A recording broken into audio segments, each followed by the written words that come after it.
આજે મહાશિવરાત્રિના પાવન પર્વ પર દેશભરના શિવ મંદિરો હર હર મહાદેવના નાદ સાથે ગુંજી ઉઠ્યા। ત્યારે અમદાવાદના કામનાથ મહાદેવ મંદિરમાં સવારથી ભક્તોએ પૂજા અર્ચન કર્યું હતું। શિવાલયોમાં શિવજીને બિલીપત્ર અને દૂધનો અભિષેક કરવામાં આવ્યો હતો।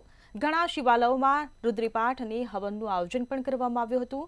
ભગવાન શિવને પ્રસન્ન કરવા માટે ભક્તોએ ઉપવાસ પણ રાખ્યા હતા। લાંબી કતારોમાં ઊભા રહીને ભગવાન શિવના દર્શન કરીને ભક્તો અભિભૂત થયા હતા તેમજ વિશ્વ શાંતિ અને સમૃદ્ધિ માટે પ્રાર્થના કરી હતી।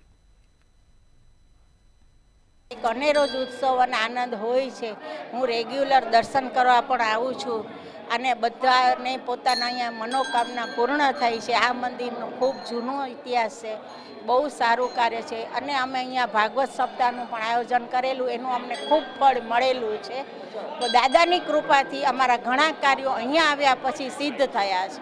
આજનો દિવસથી સવારથી સાંજ સુધીના દર્શનો આ મંદિરમાં બહુ જ આવ્યા છે અને ખૂબ સારું ડેકોરેશન છે અને ખૂબ સારું છે।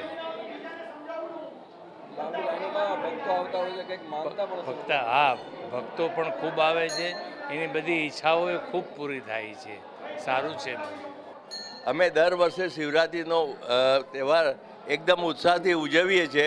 સવારના પોરમાં ધ્વજારોહણથી શરૂ કરી લઘુરુદ્ર થાય છે, 4 પ્રહર પૂજા થાય છે અને અમારે ત્યાં ક્લાસિક નૃત્યના એક ક્લાસ ચલાવે છે રુચાબેન, એમના નૃત્યના કાર્યક્રમ બી હોય છે। આ વખતે પાર્વતી પરિણય નામની એક નૃત્ય નાટિકા કરવાના છે।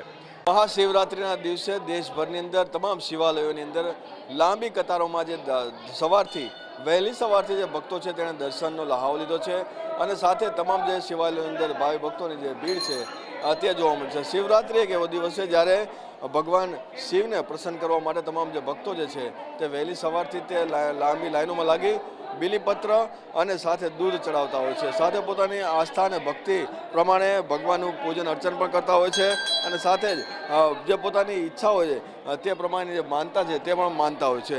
શિવરાત્રિના દિવસે એક અલગ મહત્વ હોવાથી અલગ અલગ જગ્યાઓ પર જે તમામ જે ભાવિ ભક્તો છે તે દર્શનનો લહાવો લઈ અને આજના દિવસે વધારે શિવ ભક્તિ છે તે કરતા જોવા મળી રહ્યા છે। તમામ જે શિવાલયોની અંદર આ રીતે મોટી સંખ્યામાં વહેલી સવારથી મોડી રાત સુધી જે ભાવિ ભક્તોની જે ભીડ જે છે તે જોવા મળી રહી છે।